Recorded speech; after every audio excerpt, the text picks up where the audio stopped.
Everybody, welcome back. We are in Alma of the Book of Mormon, chapter 2. Amalechi seeks to be king and is rejected by the voice of the people. His followers make him king. The Amalekites, I think that's how you pronounce it, make war on the Nephites and are defeated. The Lamanites and Amalekites join force and are defeated. Alma slays Amaleki. I think it's Amaleki. I want to say Amalici because the Italian, but it's obviously not Italian.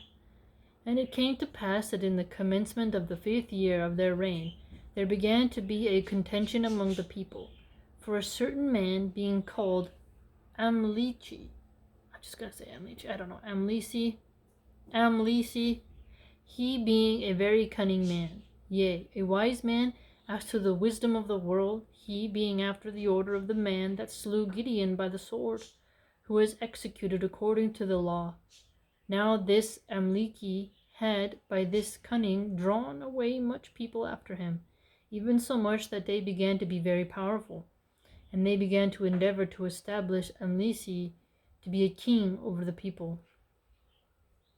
Now this was alarming to the people of the church, and also to all those who had not been drawn away after the persuasions of Amlisi, for they knew that according to their law, that such things must be established by the voice of the people. Therefore, if it were possible that Amlisi should gain the voice of the people, he, being a wicked man, would deprive them of their rights and privileges of the church, for it was his intent to destroy the church of God. Okay, so this is a villain. And it came to pass that the people assembled themselves together throughout all the land, every man according to his mind. Every man according to his mind. Whether it were for or against Amlisi, in separate bodies, having much dispute and wonderful contentions one with another. And thus they did assemble themselves together to cast in their voices concerning the matter, and they were laid before the judges. And it came to pass that the voice of the people came against Amlisi, that he was not made king over the people. Bet he was mad, right? Now this did cause much joy in the hearts of those who were against him. But Amlisi did stir up those who were in his favor to anger against those who were not in his favor. And it came to pass that they gathered themselves together, and did consecrate Amlisi to be their king. Now when Amlisi was made king over them, he commanded them that they should take up arms against their brethren, and this he did, that he might subject them to him.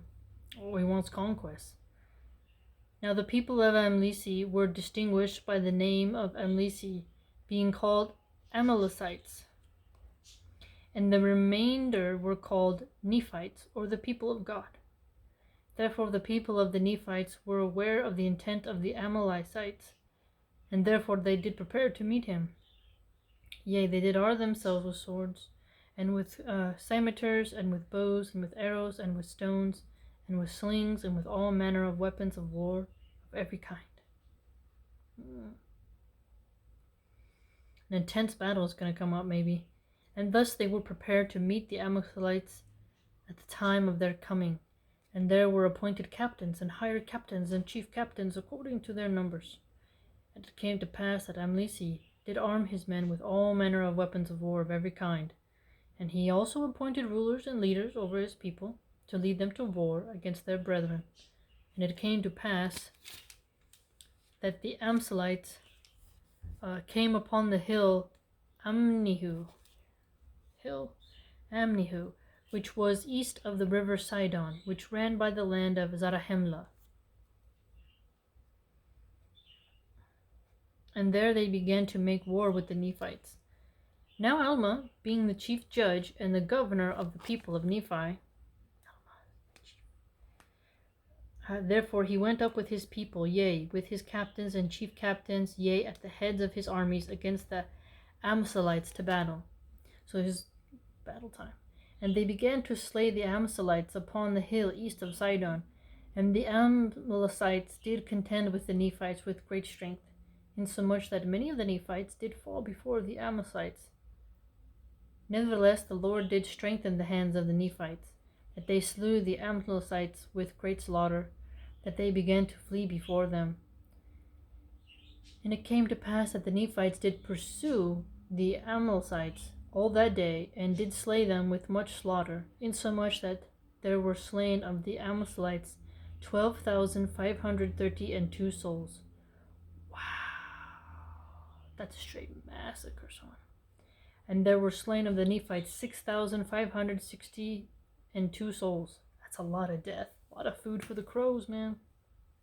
And the vultures. And it came to pass that when Alma could pursue the Amalekites no longer, he caused that his people should pitch their tents in the valley of Gideon, the valley being called after that Gideon who was slain by the hand of Nehor with the sword. And in this valley the Nephites did pitch their tents for the night. And Alma sent spies to follow the remnant of the Amalekites, that he might know of their plans and their plots, whereby he might guard himself against them, that they might preserve his people from being destroyed.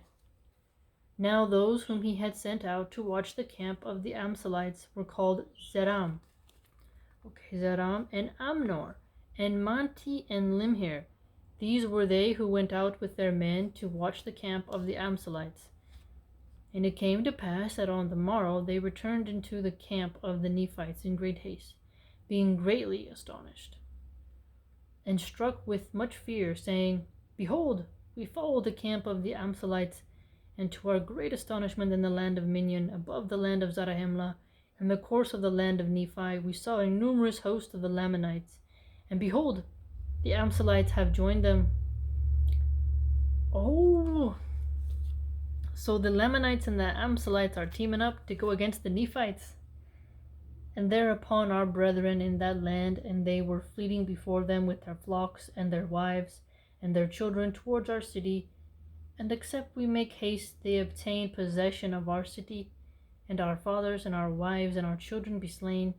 And it came to pass that the people of Nephi took their tents and departed out of the valley of Gideon towards their city, which was the city of Zarahemla. And behold, as they were crossing the river Sidon, the Lamanites and the Amalekites began a numerous, almost as it were, as the sands of the sea, came upon them to destroy them. Nevertheless, the Nephites, being strengthened by the hand of the Lord, having prayed mightily to him that he would deliver them out of the hands of their enemies. Therefore the Lord did hear their cries, and did strengthen them, and the Lamanites and the Amalekites did fall before them. And it came to pass that Alma fought with Amlisi with the sword. Oh, the two heads coming head to head, boy. Face to face. You see that? You got to admire the face to face battles. And they did contend mightily one with another. So it's intense, right? And it came to pass that Alma, being a man of God, being exercised with much faith, cried, saying, O Lord, have mercy and spare my life, that I may be an instrument in thy hands to save and preserve this people. Now when Alma had said these words, he contended again with Amlisi, and he was strengthened insomuch that he slew Amlisi with a sword. And he was also contended with the king of the Lamanites. But the king of the Lamanites fled back from before Alma, and sent his guards to contend with Alma. He hid behind his other soldiers. But Alma with his guard contended with the guards of the king of the Lamanites until he slew and drove them back. Crew against crew, and thus he cleared the ground, or rather the bank, which was on the west of the river Sidon, throwing the bodies of the Lamanites who had been slain into the waters of Sidon, that thereby his people might have room to cross and contend with the Lamanites. Oh yeah, clearing the path, okay. And the Amalekites on the west side of the river Sidon. And it came to pass that when they had all crossed the river Sidon, that the Lamanites and the Amalekites began to flee before them, notwithstanding they were so numerous that they could not be numbered. And they fled before the Nephites towards the wilderness which was west and north, away beyond the borders of the land of the Nephites, did pursue them with their might, and did slay them. Yea, they were met on every hand, and slain and driven, until they were scattered on the west and the north, until they had reached the wilderness, which was called Hermounts. And it was that part of the wilderness which was infested by wild and ravenous beasts. And it came to pass that many died in the wilderness of their wounds, and were devoured by those beasts.